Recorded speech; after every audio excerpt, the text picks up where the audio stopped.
the holy what? Nation. Mga taga-heart of worship, mga nandito ngayon, if you receive the Lord Jesus Christ as your Lord and Savior, you are holy nation. God's own people, God's property, chosen to proclaim. Ano sabi dito? Chosen to proclaim the wonderful acts of God. May ginawa ko ba magandang bagay sa atin ng Panginoon? Yung mga wow na bagay? Amen? May wow na bagay bang ginawa sa iyong Panginoon? Sa akin yung dami. Marami ang pagliligtas ng Panginoon. Kahit po yan sa labas, yung mga tao dyan, tanongin nyo, ano lang ginawa sa iyo ng Panginoon? May naisip ka ba na ginawa na sa iyo ang Diyos? May masasabi ho sila. Kasi po, there's a common grace na experience ng marami. Na sila na nalangin, tinulungan, lalong-lalo na ikaw, na may relasyon na sa Panginoon. Maraming ginawa sa iyong Panginoon, sa iyong trabaho. Maraming ang beses na niligtas ka niya, tinulungan ka niya. Yung sa mga pahama, na lumilipad ka sa ere dahil nakasakay ka sa motor. Amen? Nangyari yung sa buhay ko yun. Bumagsak ako, galos lang. At slow ko pa. Yun lang pag naisip ko yun. Mga magandang bagay na ginawa sa akin ng Panginoon eh. Walang kwentang dating buhay. Nagkaroon ng magandang kwenta. Madilim na buhay, naging maliwanag na buhay. At marami pa ho. Bilangin niyo pa ng bilangin, marami masabi ng Panginoon. Who called you out of darkness to His own marvelous light. Yung pong tawag sa church, called out from darkness. Ecclesia. Called out. Yung po ibig sabihin lang ng church. Sa Griego ay ecclesia. Sa Latin, o sa Spanish, iglesia. At yung po ngayon yung tinatawag nating simbahan o church. Amen? Ang ibig sabihin lang po nun, called out. Diyan po nanggaling yung verse na yun, ecclesia or iglesia. Hindi po galing sa isang relihiyon, galing po sa Bible. Called you out of darkness into light. Kaya tayo nasa light and we will need to show our light. Kaya sabi ni Paul sa 2 Corinthians 5:20 and 21, ito po ang sabi. Hallelujah. We are Christ's ambassadors. Ano po ba ang trabaho ng ambassador? Nagre-represent sa bansa niya, sa bayan niya. Ang tawag ko sa atin, holy nation. Amen? At sabi sa Bible, we are citizens of heaven. Pag tayo po citizens of heaven, we represent heaven, we are ambassadors. And God is using us to speak to you. We urge you as though Christ Himself were here pleading with you. Be reconciled to God. Kapatid, si Paul yung sabi niya, ako ambassador ni Lord. At kapatid, ikaw ngayon sasabihan, ambassador ka rin ni Lord. Ang trabaho mo, i-reconcile mo yung mga tao sa paligid mo sa Diyos. Gagamitin ka ng Panginoon to preach the good news, to bring the gospel call. Amen? Kasi wala pong maliligtas pag hindi nakapakinig ng salita ng Diyos. At ang the best na babasahin nilang salita ng Diyos, yung buhay mo. I-interpret mo yung Biblia sa buhay mo. Are you with me, church? God made Christ who never sinned to be the offering for our sin, so that we could be made right with God through Christ. And, at yun yung sasabihin mo sa mga kausapin mo ngayon. Ang kaligtasan, ang pagiging magandang buhay ay nasa Panginoon. At dapat nakikita po sa atin. Are you with me, church? Amen. Amen. Tinawag po sa atin to. Iuwi mo to, kapatid, at buni-muni mo pa sa bahay ninyo. At bakit naman? Ano ngayon to sa'yo? Kung ikaw ay pinili bago pa nagawa ang mundong ito para maging Kanya, para sa kaligtasan, sa buhay na walang hanggan, sa buhay na banal, maging kamukha ni Kristo at maging representative niya, ano to sa'yo ngayon? Dapat, kung nalaman mo to ngayon, ano ngayon ang susunod mong gagawin? At ito nga binibigay ko sa inyo ngayon sa inyo yung practicality. Ano? Knowing that I am chosen in Christ, anong mangyayari? Gives you or me comfort and assurance. Bakit po? Kasi pag na-kay Christ ka, nung wala kay Christ, may problema. Tama? Pag na-kay Christ ka, hindi naman nawawala yung problema.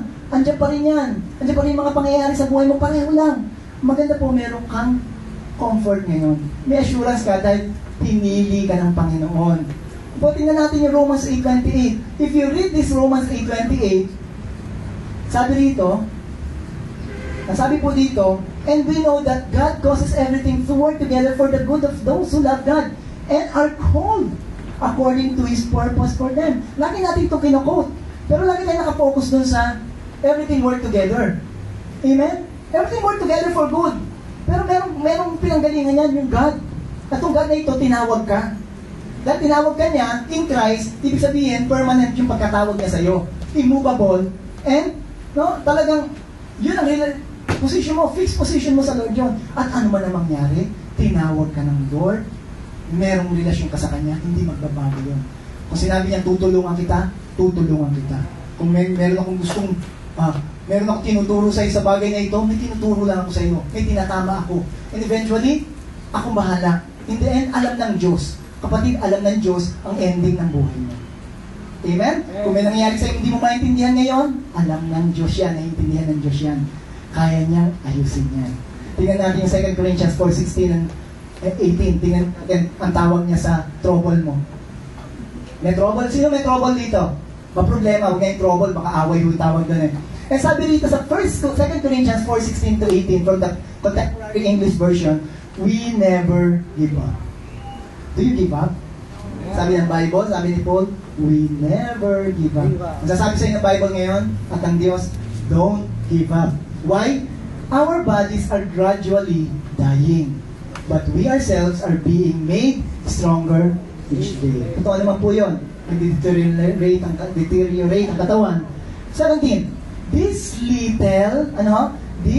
little troubles are getting us ready for an eternal glory that will make all our troubles seems like what? Nothing. Paul is looking for the ways of God, the glory of God. Sabi ito, maliit na problemang ito, no? This little glory, it is making me ready.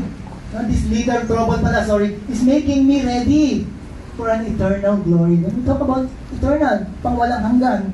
At yung glory ng Lord, amen? Yung bigat ng Lord, amen? At yung talking about sa mangyayari pa sa buhay mo, yung plano sa iyo ng Diyos. Habang nandito sa mundong ito, at yung sa susunod na buhay. Sabi niya, ito maliit na trouble mo, wala ito sa makikita natin. Sa mas mangyayari pa, at gagawin pa ng Diyos sa buhay mo. Dito, at sa susunod na buhay. Amen? Things that are seen don't last forever. Sino po may problema rito? 38 years ng problema. Sa Bible po meron. Yung po sa chapter 5. Pero yung sa Bible, ang ginawa ng Lord, sabi niya, do you want to get well? Pinagaling po ng Panginoon. Walang sabi-sabi. Pinagaling ng Lord. Wala nga faith yun eh. Sabi niya, be well. Get up. Carry your mat and walk. Yun po yun. 38 years. Yun po, may bilang pa rin po.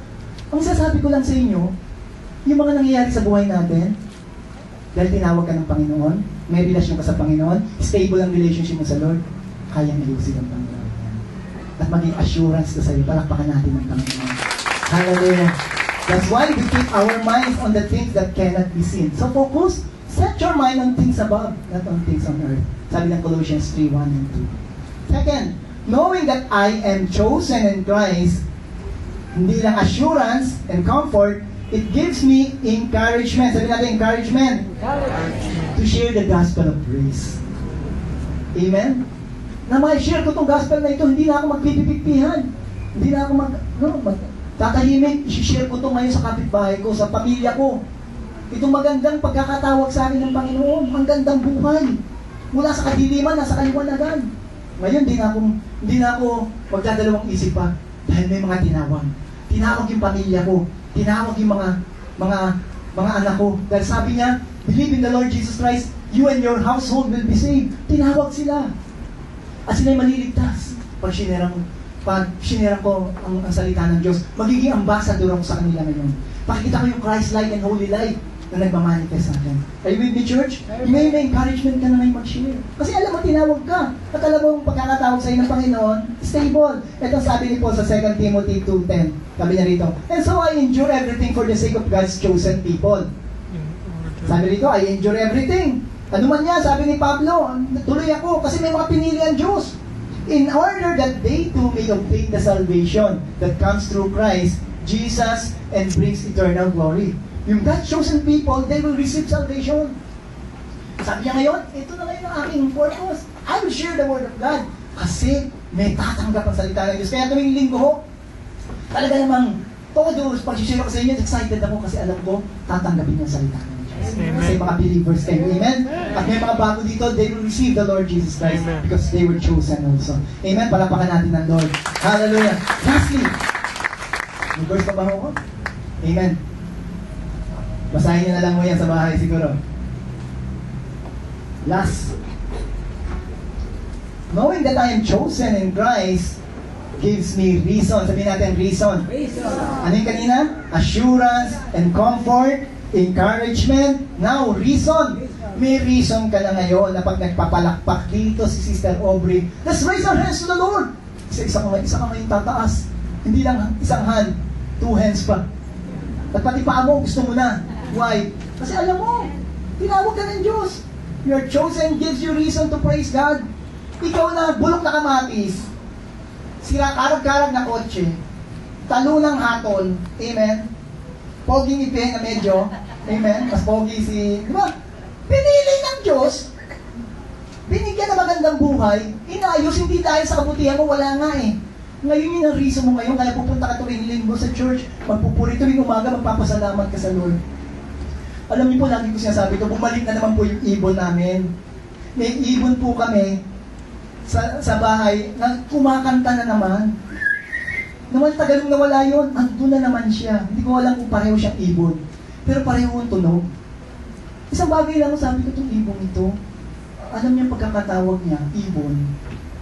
Amen? Ibon siya, di po ba? Ibon po ba nagtatrabaho? Hindi. Pero alam niya, kumakain kasi siya. Binigyan siya ng full na araw. Nasisinagan din siya ng araw. Totoo? Nauulanan din siya. Kung malamig, malamig din. Kung mainit, mainit. Na-enjoy niya lahat yung creation ng Lord. Kaya siya may reason. May puno pa siya sa likod na walang titira sa kanya. Makakanta siya ng malaya. Amen? Kasi alam niya, ibon siya. At ginawa siya ng Diyos. At tinawag siyang bilang ibon. Amen? Kayo tinawag hindi lang bilang tao. Tinawag kayo bilang Kristiyano. Bilang na kay Kristo. May reason kayo ngayon magpuri sa Panginoon. Tingnan natin yung verse at dito tayo matatapos. Hallelujah. Ito ang sabi. God was kind and decided that Christ would choose us to be God's own adopted children. Talking about adopted, it is a position, not ampon. Amen? Mapag-aralan natin next time. Verse 6. God was very kind to us because of the Son He dearly loves. And so, ano sabi dito? And so, we should praise God. Kaya po, mas may reason ka ngayon tuwing umaga na mag-thank you na, salamat Panginoon sa buhay niyo dito. Hindi, ay buhay, Lunes na naman, Martes na naman, Merkulis na naman, Huwebes na naman, syempre ho, susunod po yan. Merkulis muna, Huwebes, Biyernes. At ngayon meron kang reason, pupunta ako sa church ngayon, magpupuri sa Panginoon. Kasi blessed na ako. Kaya kayo nandito sa church, blessed na kayo, amen? Amen. At ngayon, magbibigay ko blessing sa Panginoon, pupurihin ko siya. At ngayon, makakapagtaas ka ng kamay dahil alam mo yung reason, mag-position mo. Are you with me, church? Another verse, if you want. 1 Thessalonians 1, 2, and 4. Sabi yung rito, we always thank God for you. All and always mention you in our prayers. Tuwan-tuwa ko si Pablo. For we remember before our God and the Father how you put your faith into practice, how you love made your work so hard, and how your hope in our Lord Jesus Christ is firm. Our friends, we know that God loves you and has chosen you to be His own. The moment na sasabi nila, bakit? Kasi pinili kayo ng Diyos at nakikita namin sa buhay ninyo ngayong pagkapili. Nagmamanifest. And we thank God. Meron po tayong reason magpasalamat sa Panginoon. At yung pag-prayer ko sa mga taga-Heart of Worship. That prayer ko po sa mga kasama sa Heart of Worship. And I thank God for you. Kasi nakikita po ng mga pinili ng Diyos dito, they praise and worship the Lord. 1 Thessalonians 2:13, and this will be the last. Amen. Hallelujah. Are you with me, church? Amen. It's another reason why we always give thanks to God. When we brought you God's message, you heard it and accepted it. The word of God today, I praise the Lord. Not as a message from human being, but as God's message, which is indeed it is. For God is at work in you. Do you believe, church? Right now, God is at work. Sorry naman, medyo mahaba po tayo ngayon. Pero alam ko, dahil sa pinag-aralan natin ngayon, napakalagang dito position. Pinili ka ng Diyos. At ngayon po magkakaroon tayo ng communion. Amen? We'll have our communion. At natawagan ko yung mga kapatid natin na tayo po tayong lahat. And this will be the reason that we can praise God. Amen?